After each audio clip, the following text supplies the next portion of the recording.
Okay, let's take some time to understand the differences between shallow, deep copy and assignment. So here we have list 1, which is a 2D list. The third item in the list is toys and books. Basically it's another list, a list in the list. So we refer to this as a 2D list.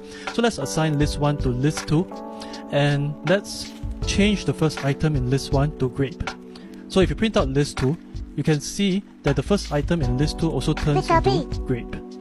So this means that actually list 1 and list 2 are kind of pointing to the same thing in the memory.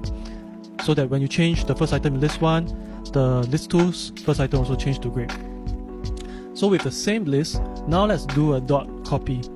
So for the list 1 dot copy, we now try to assign it to list 2 and change the first item in list 1 as before, to grape. So you can see that this time, list 2, the first item remains as apple. It doesn't change.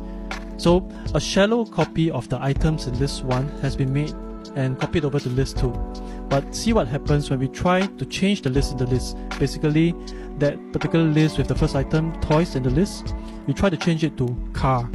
Let's see what happens. So that particular item in list 2 is also changed to car.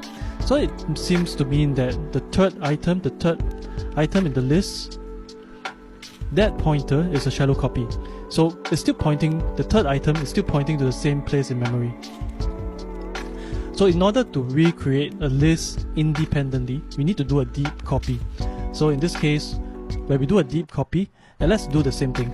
Change toys, this time we change it to transformer, and you can see when we try to print out list 2, it remains as toys. So a pure independent copy of list 1 has been made. So take some time to understand this. So I'm thinking that you might have to look at the video again to fully understand this. That's all I have, thanks.